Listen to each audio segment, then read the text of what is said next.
5, 4, 3, 2, 1. Good morning. Good morning. So, Sunday night for us, Monday morning for you guys. Yep. And we're just here at the house in front of the wall, cross wall? What do you call it? Crosswall. Cross wall. Mm-hmm. Yeah, so hopefully you guys had a great 4th of July weekend. Yeah. It was kind of comical yesterday because a lot of counties, a lot of cities had canceled their fireworks show, like the city run one. Tracy didn't, but a lot of cities did. But well, it was just a video that we seen this morning because the news. Yeah, but it was like that yesterday too. Really? Yeah. What do you mean, really? When we were looking all over Tracy. Oh yeah.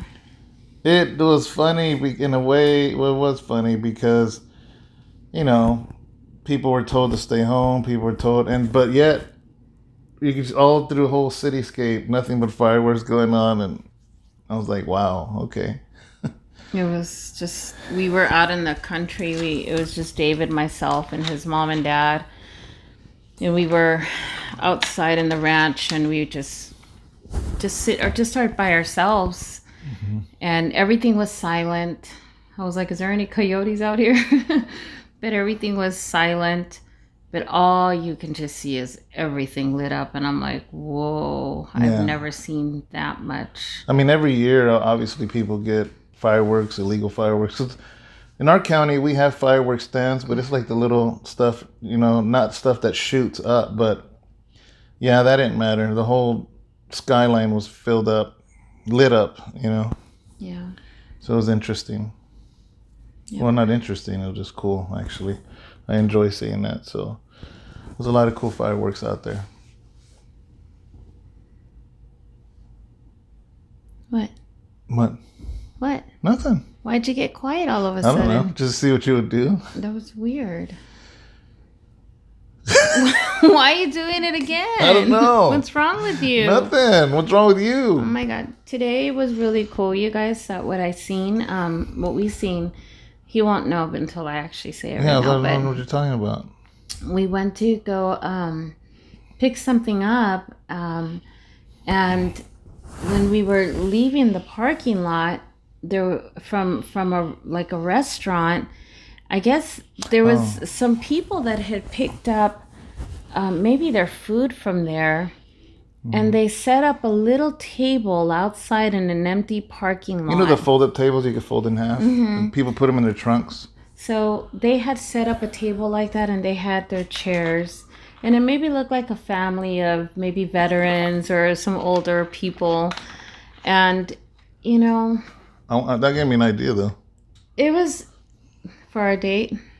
No, just anytime. Oh. So I'm going to carry a table so we can have... I thought it was for our date or something. But anyways, it was just such a nice gesture to see a family, to see these people together. In the middle of a parking lot. In the middle of an empty parking lot. And I don't know, today's been sort of a weird day for me. I've been just seeing so many things today, like in regards to our country and just a lot of patriot. Oh my God, say it for me. Patriotism. That has just moved me so much because we've been seeing so many things that have just been so negative in our country and everything, and I don't know. It's just been one of those days, So it's just been a very moving day for me. Yeah. Yeah, it has. But it was really nice to see that. It really is. It's seeing people. It's seeing people make the best of a bad situation, Yeah. And that's important. Yeah, that was cool. Yeah. So Sunday service, man. One of the mics one of the speakers I thought went out. because we have 2 speakers that are hanging off the ceiling, and didn't know that it wasn't working till literally 5 minutes before service, 10 minutes maybe 10 minutes before service. Yeah, about 10. And there's no way, because it's up high on the ceiling. Come to find out, it was just the power plug from it had unhooked out of it. So we had to have service and worship and everything with 1 speaker playing. And then I preached with the cordless mic that we just got, and it didn't have one of those little spongy things. So every time I would speak, it would like pop, so that was kind of frustrating a little bit. But other than that, I think we had a great service. And you said that there wasn't any visual or anything? Yeah, and then, see, here's the thing, right, is we got to the service early because we have a cordless mic system that we wanted to put in. So I told her, I said, we need to get there 30 minutes before we normally get there. We normally get there early anyways, an hour early. I'm like, we got to get there an hour and a half. I got to set up these cordlesses. So anyways, I set everything up. Everything's ready to go. The online's ready to go.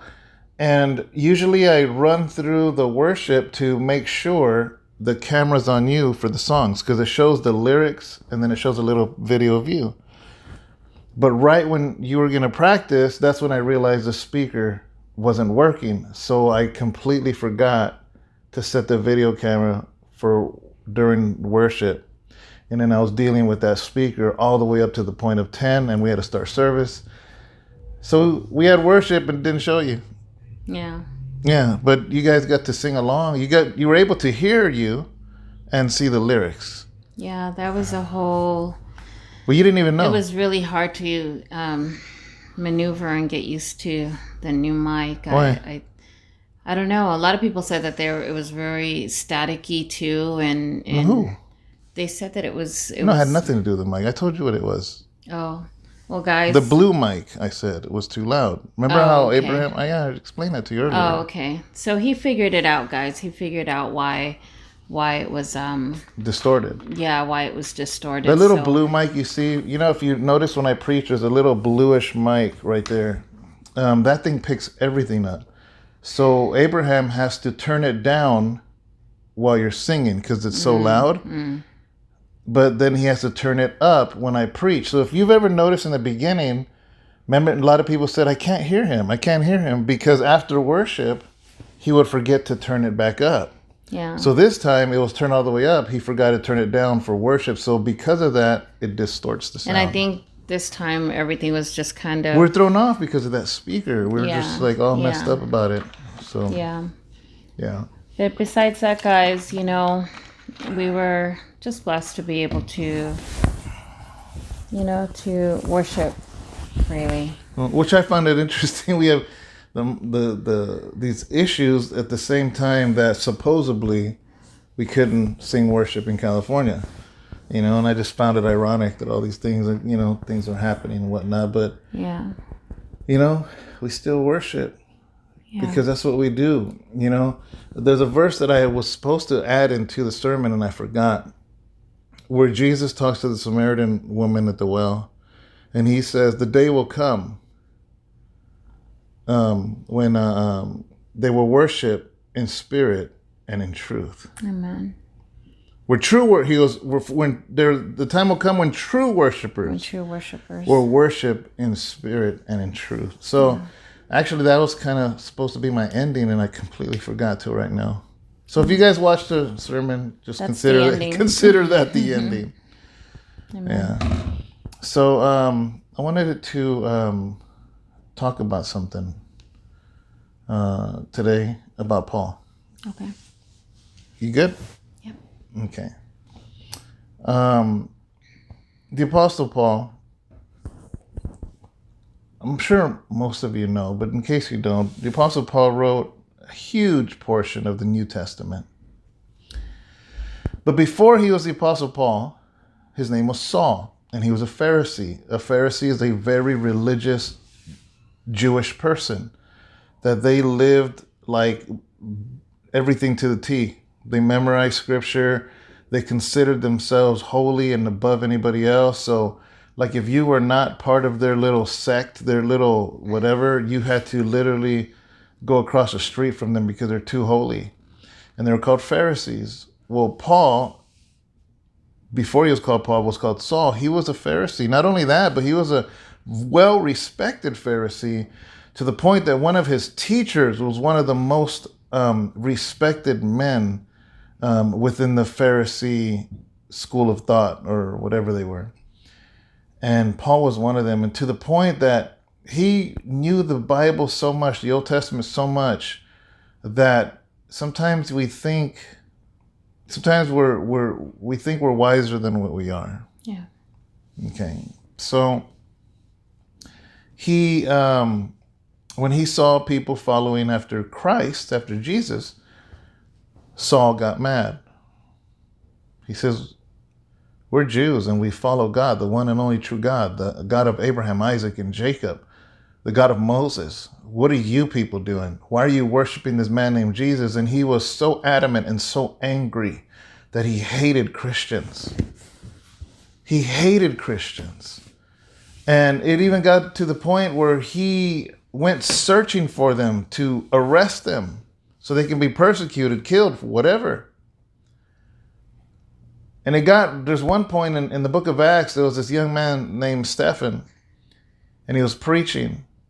And Paul, or Saul, his name was Saul, he consented to the other Pharisees and the other people to stone Stephen to death. Yeah.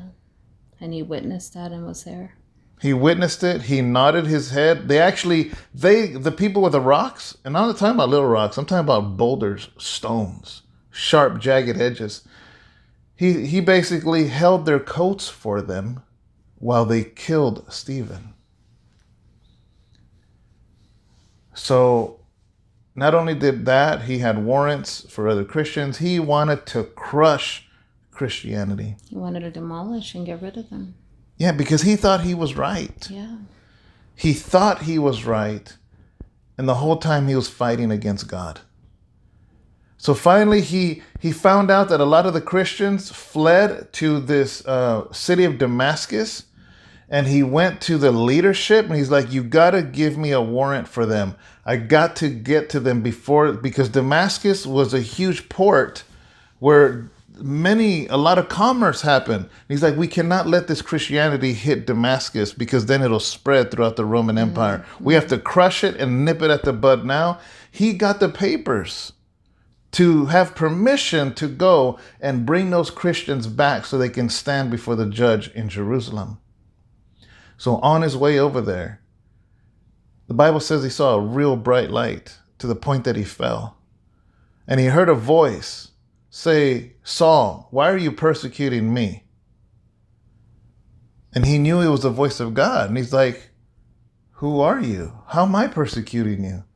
And the voice said, it is me, Jesus. And when you persecute them, you're persecuting me. And right then and there, basically, he became blind. God called somebody to come and pray for him. 3 days later, I believe, he was given his sight back. He immediately asked to be baptized, and he became a Christian. And God used and told him, your name is no longer Saul. Your name is now Paul. And you're going to reach the Gentiles for me. And you're going to suffer for that. I just basically gave you the nutshell. This is just laying out the foundation of what we're going to talk about today. And what we're going to talk about today is a question. It's a question directed at Paul, but really it's a question directed at us. Yeah. And the question is this: why this man that hated Christians, this man that was blind with religion, this man that witnessed the murder of Stephen, why did God choose him?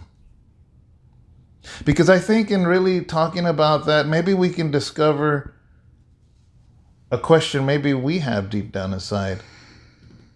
Is why did God choose us? Why did God choose me? Why did God choose you? Why did God choose you? But sometimes it's hard for us to see that because we are ourselves, so it's hard for us to see it. So maybe in talking about why did God choose Paul? Maybe it'll give us an insight. Yeah.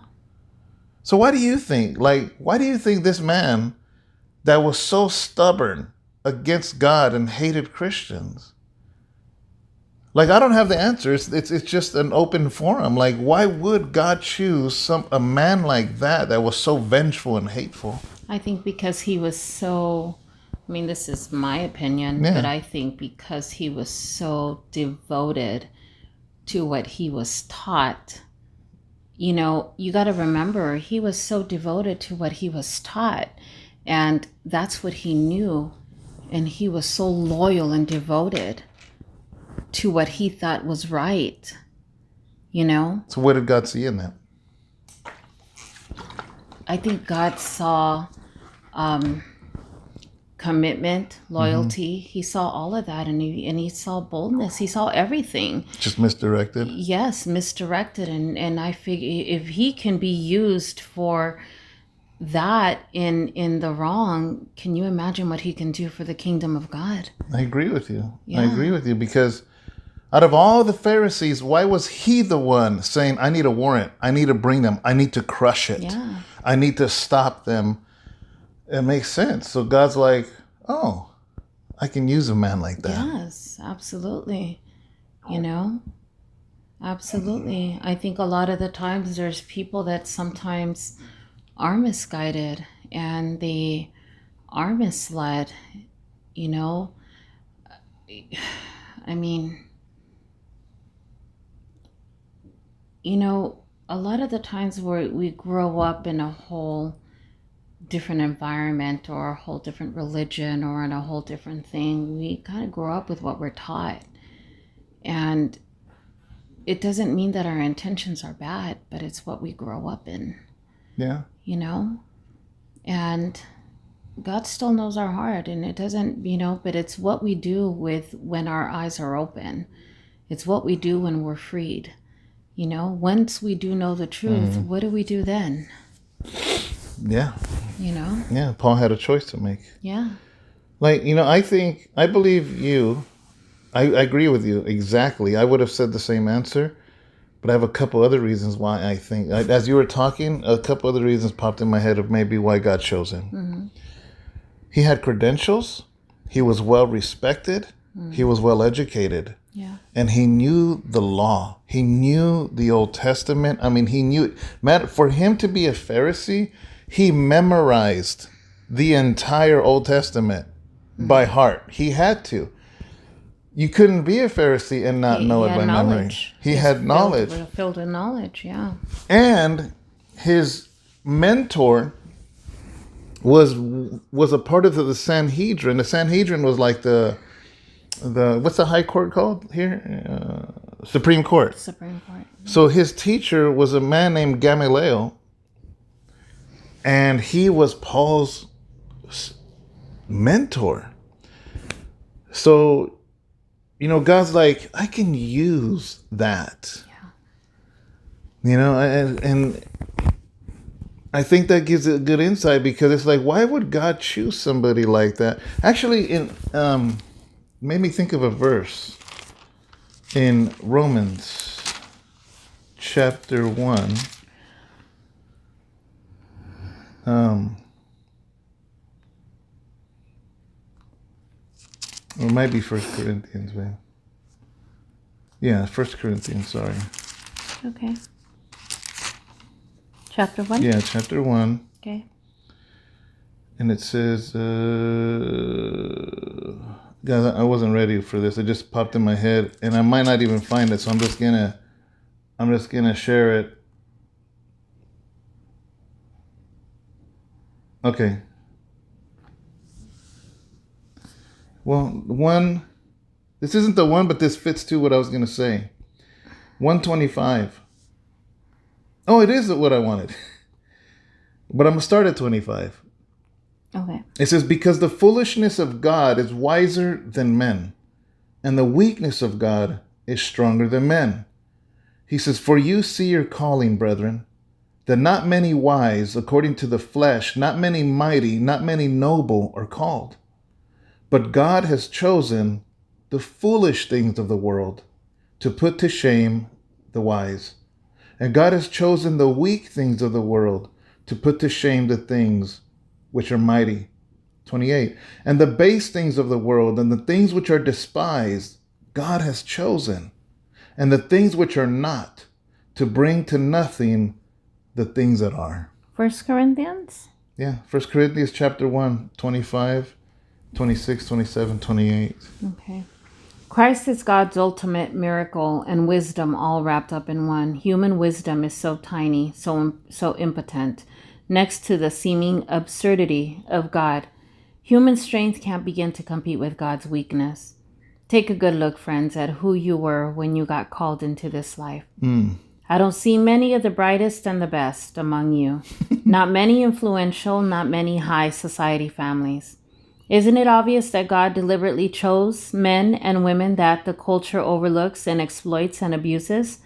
Chose these nobodies to expose the hollow pretensions of the somebodies. That makes it quite clear that none of you can get by with blowing your own horn before God. Sorry, guys. No, it's okay. It's okay. I'm gonna... Okay. Sorry, guys. Did you finish? Yeah. That's really good, actually. I like that. I like the way mine words it, the New King James version, but I like also the way the message put it. It puts it in a really good perspective in the way it says it. Yeah. That God has chosen the foolish things of the world to put to shame the wise. I mean, ultimately, it's like, yeah, we want to talk about Paul, but we're asking the question, why would God choose someone like him? But in actuality, why did God choose us? Yeah. Yeah. You know, I know people I grew up with that didn't go the route, didn't choose the dumb route I did, the stupid choices I did. Yet I'm the one preaching the gospel, and I'm like, God, why? Yeah. Why would you choose me? And I talked about that in the sermon too. Yeah. Remember where I said that Moses was like, I stutter, and Jonah was like, I don't want to talk to them, and Jeremiah was like, I'm too young, why are you choosing me? So it's a question. Many times God has chosen somebody. It's a question. I find comfort in the fact that I find people in the Bible that question God too. Like, why are you choosing me? I was just sitting here a little while ago. Remember, I was sitting in here for a little while, and I was just asking myself the same question about a few things. And I just told you that. Yeah, I think if you're in ministry and you don't ask yourself that, something's wrong, honestly. Yeah. Because it doesn't make sense. It doesn't make sense sometimes. Like, I read this funny thing on Facebook. I belong to of course, I belong to a couple aquarium fish Facebook groups. And one person said, why is it, he goes, does anybody else have this problem? He goes, why is it that the 7 people in my family that are into aquariums now, I'm the guy to call, so I'm over there helping change their water. I'm helping them do this. I'm helping them do that. Just because I enjoy my aquarium don't mean I enjoy fixing theirs. You know, he's like, you know, and he's like, what do I do? And everybody's giving them comments, you know, and it makes sense because what happens to the one mechanic in the family? What happens to the one guy in the family who knows how to change brakes? What happens to the one woman in the family that knows how to sew? What happened, you know? So it's like, anyways, I'm getting to this point of like, sometimes I think everybody in ministry asks themselves that, like, why am I putting this extra strain teaching other people the Bible when I could just read and live it out and just go about my merry way and pray for people who need to be prayed to and share the gospel with those I need to share the gospel with? And, you know, what's the purpose? Yeah. I don't know. I mean, it's just a real question. It's just a real question. Like, It really is, though, Yeah. honestly, because, you know, yesterday I kind of, I happened to say something to somebody just as like a metaphor. And I said, you know, pastors are like punching bags, you know, and sometimes they just have to, punching bags just hang there and they take hits, you know, they just take the hits, but they don't go anywhere. You know, they don't have the choice to turn around, and if they get mad or they do this and they could take off. punching bags can't punch back. They can't punch back. They can't do anything, you know. They just sit there. They just sit there and they take the hits. And I happened to say that, and it's been stuck with me. it has really, really been stuck with me.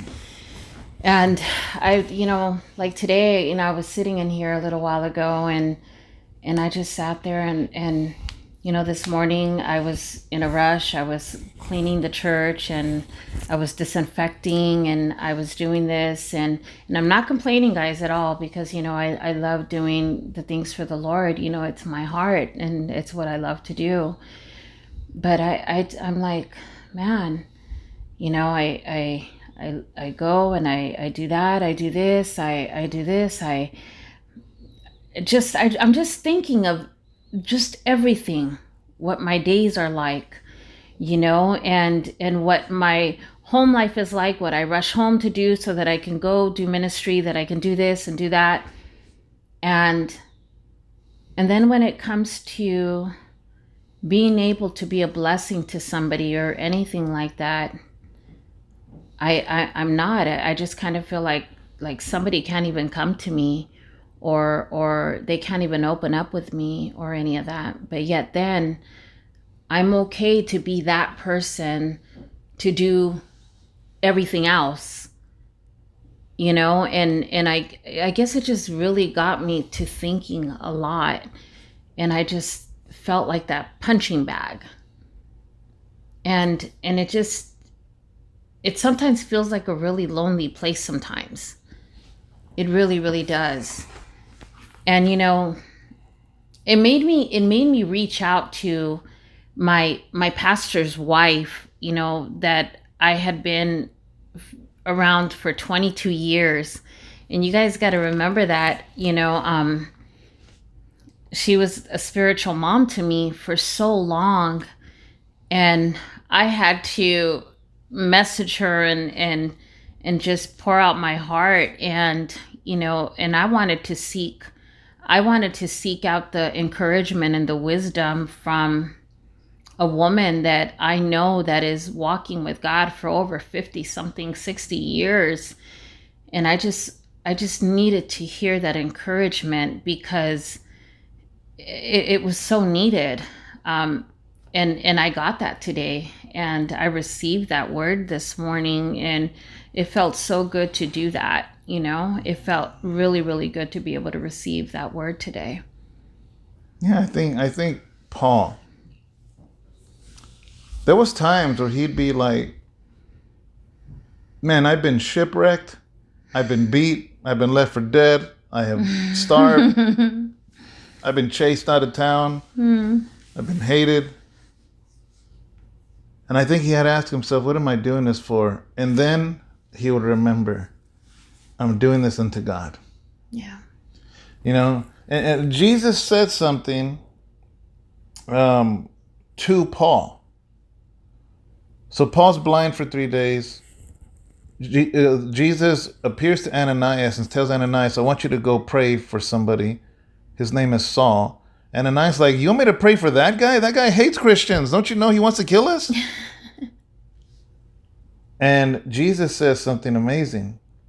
Jesus says, I want you to go, for he is a chosen vessel of mine, yes, to bear my name before Gentiles, kings, and the children of Israel. For I will show him how many things he must suffer for my name's sake. So right out the gate, Paul was told, you're going to do this for me because I'm going to use your stubbornness. I'm going to use your drive for my gospel, and you're going to suffer for that. Yeah, people are going to hate you. People are going to. And he did it. But you know what? The thing is that they hated him for who he was.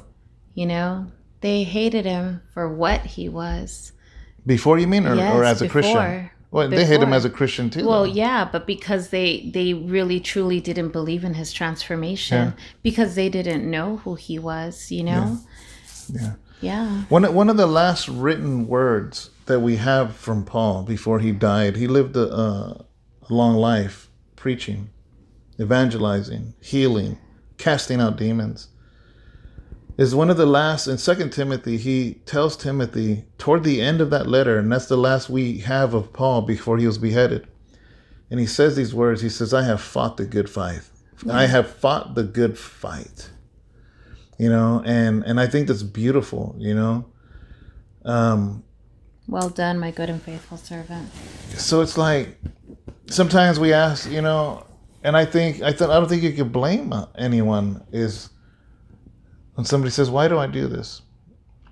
I remember John Silva. He's my Yoda, our Yoda for bikes.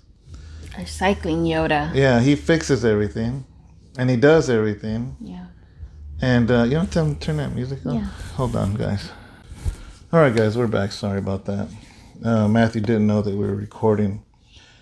So John Silva, he's our bike guy. You're like out of the screen there. Sorry. He's our bike guy, and I remember asking him, like, how'd you learn all this? How'd you do this? And he says, well, I got into cycling, started cycling. Next thing you know, I have 1 friend, 2 friends, 3 friends. He goes, but I love the sport so much that I learned to dismantle my bike. I learned to do my own brakes. I learned to do my own gears. I learned to do all that stuff. So eventually what happened is when his buddy's bike broke down, well, guess who's fixing it? You know what I mean? And pretty soon it turned into, he goes, I'm on a bike ride, and it's like, I'm the one fixing everybody's bike. And it's funny because as the Soul Riders group, our group, same thing. I'm the kind of guy that I need to know everything about everything. If I'm into aquariums or cycling or whatever, I want to learn everything there is about that. Well, I'm that guy. So there was a few times, guys, and where we would go on rides, and it wasn't even fun anymore because I'm the one fixing everybody's bike, and I'm seeing everybody have fun. Nobody was waiting for me. Nobody would be like, oh, David, he has to fix so-and-so's chain or fix so-and-so's tire. No, they just keep going on without me. And I'm like, I didn't get into this, so I got into this so I could have fun riding. This ain't even fun anymore. Like, I'm the one unloading everybody's bike. I'm the one airing everybody's tires. I'm the one, and everybody's joking and laughing and this and that, waiting for me. And I'm like, this ain't fun. This is fun when I do my bike, and I don't mind doing your bike. You're my wife, but you have to. It's like, Paul could have just said, man, thank you, Lord, for my salvation. He didn't have to go and write all these letters. He didn't have to do that. Yet God chose him, and sometimes we ask ourselves that too as humans. So I always have to direct everything I do unto God. I have to. Yeah. Because if not, I wouldn't want to do it. I would have been done a long time ago. Me too. I would have thrown in the towel. Yeah. I would have thrown in the towel a very, very long time ago. I would have thrown in the towel yesterday. I would have thrown in the towel today. I would have thrown in the towel. Yeah. It's like a position you're not getting paid for. So people can hurt you, betray you, abuse you, and everything. It's like, why? I don't need this. I'm not getting paid. But we do it unto the Lord. And we do it unto God. Because I could easily just write books, not have a congregation. I'm just writing books and just publishing them and sharing my heart and sharing the gospel and doing all that, But it's like, we always want to make sure, guys, that we appreciate those that God has put in front of us. Yeah.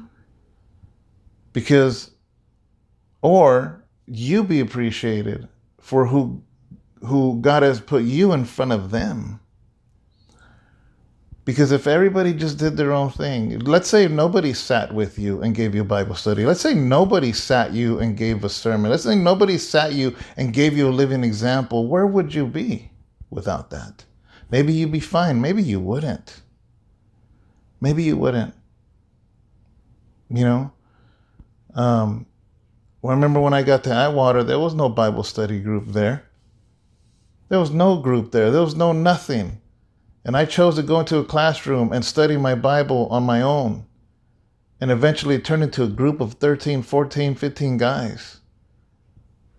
I could have just stuck to myself. I could have been like, what are you guys doing? Like, I could have just went on my bunk and just read my Bible and learned and went through the Bible college and did everything. But it's like I stepped up and rose to the occasion and poured into other men that were incarcerated, missing home, missing kids, and I was missing too. Yeah. And I could have just did my thing, but it's like God's like, no, I've called you for this. I've called you. What did he tell Paul? He says, go, for he is a chosen vessel of mine to bear my name before Gentiles, kings, and the children of Israel. For I will show him how many things he must suffer for my name's sake. You know what I realize when I go through things and I've come to a standstill, that it's time for the Lord to take me to another level. Yeah. That the Lord's ready to, when he does the little niche and he's like, all right. The nudge, you mean? Niche? Yeah, I don't know what a niche is. Oh, but a nudge. No, nudge. He's going to nudge me. I think a lot of the times, because sometimes we get a little comfortable. And, when we get a little comfortable sometimes, things have to be stirred a little bit. And that's when I realized, okay, Lord, I think it's time for the stretching to happen. And that's how I know when I start to see things happen in my life, and when I see, because I don't like giving the enemy credit. It's not the enemy that takes the credit, because whenever there's situations or circumstances that happen in my life that I grow from, and when there's growth from it and I learn from it and I seek him through it and I grow from that, I know for a fact that it's time for growth. And it's time for me to be like, okay, Lord, now I need to start feeling those growing pains. It's time to stretch a little. And that's how I know. When you go through things and you don't grow from them, and you're being attacked and nothing good is coming out of it, then that's when the enemy is attacking you, because you're allowing him to attack you. But when you actually see the positive come out of it, and you're seeking God and you're staying focused on him and you're actually growing from it, it's because you're being stretched. And that's why I don't give the enemy credit, because I know for a fact that it's time to grow, and I'm going to go through the growing process. And, and it's crazy, because every single time that I say, Lord, I'm ready. Take me to the next level. Take me to the next level. I need to go to the next level. And he knows in my heart that I've been asking for that next level. I've been asking for it, and the next level is coming. And that's what I want. And the next level is not going to be an easy one. And I believe that it's the same thing for Paul. He was taking him to the next level, and he says it there that it was not going to be easy. He warned him. He told him it's not going to be easy. You're going to suffer for me. You are going to suffer. And he consistently and constantly tells us we are going to suffer. We're going to suffer, guys. It's not going to be easier. It's not going to get any easier. But he does promise us the victory, that we already have that already. He's already told us we have the victory. And if we believe in that, then we have to believe also that we have the strength to conquer what's already ours. Amen. So we have to believe that. Yeah, there's another point that I wanted to make too, is how was I going to word it? Will you share some of your water with me? Of course. Hydrate. Thank you. It gives me time to think what I was going to say. Good. What was I going to say? I don't know. You want to be my punching bag, though? No, I don't want to be your punching bag. Oh, I remember now. Some of you watching might be like, dang, this is kind of a serious one. But it is a serious thing, because as you guys know, this had a lot of thinking. First of all, just ministry unto itself. For me, not Sharon, but I'm editing Pastor Thomas's book, which is about it's about the hardships of ministry. Yeah. He has talked about people backstabbing him that he never expected. He's talking about people trying to attack him and hurt him. All these things. I think somebody tried to kill him. Yeah. So I'm in the middle of editing this book. And then, the governor says no worship in churches. And I'm furious. I'm just like, you could tell if you saw the sermon. So it makes me reflect a lot and do a lot of thinking. And then I'm like, I was not going to touch the subject on Sunday sermon. I was not going to preach about it. Nothing. I'm like, okay, we weren't going to listen. We were still going to worship, but I wasn't going to make a deal about it. I was just going to just go worship and just preach my sermon. And I started writing my sermon last night, and God's like, no, you're going to talk about this. And I'm like, Lord, do I have to? And here's the thing, right? The pulpit ain't mine. The pulpit's his. The church ain't mine. The church is his.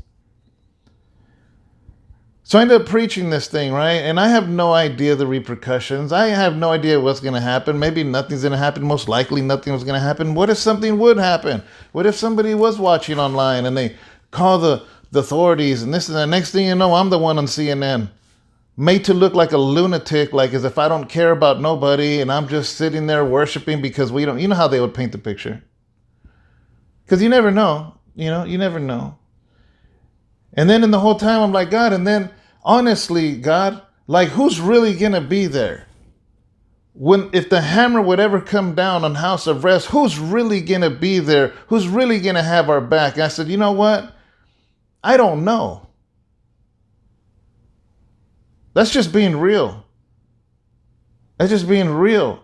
And there might be people there say, I got your back, I got your back. And I'd be like, man, don't say it, show it. Because it's like, you got to understand the lifestyle I came out of. I was in a place with co-defendants, other people that arrested with me. And a lot of them started telling on each other. Guys that dedicated their life to stuff. So you're telling me that if the government really came down and this and that you'd be there, whatever. And I'm like, God, as far as I know, nobody would be left. And everybody would just scatter and go to other churches while I sit back in the federal prison again.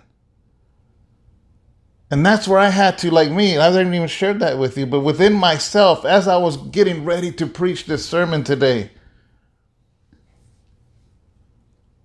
and I had to say, okay, Lord, I have to separate this because if I allow other people, whether they're with me or not with me, to determine how I'm going to preach, then I've already lost. I had to make up in my mind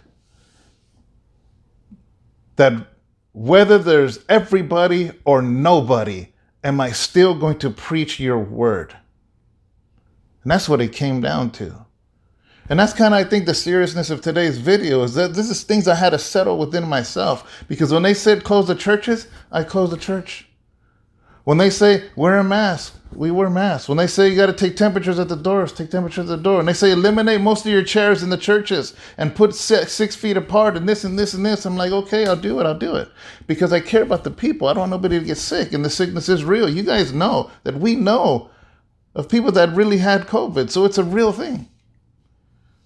But then when they said, can't worship, I'm like, yeah, I draw the line there. And I had to really dig in myself and say, would people really be behind us? I don't know. I don't know the hearts of men and I don't know the hearts of women, Lord. Only you know.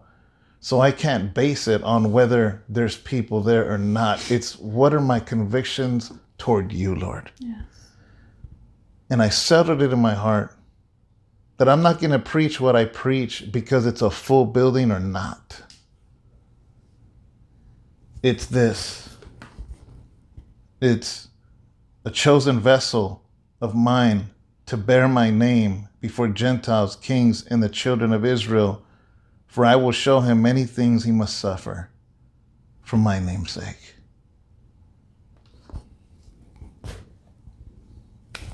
And that's why we're the punching bag.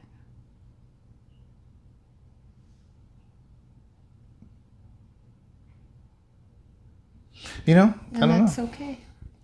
It's everything's a perspective. You know, Yeah.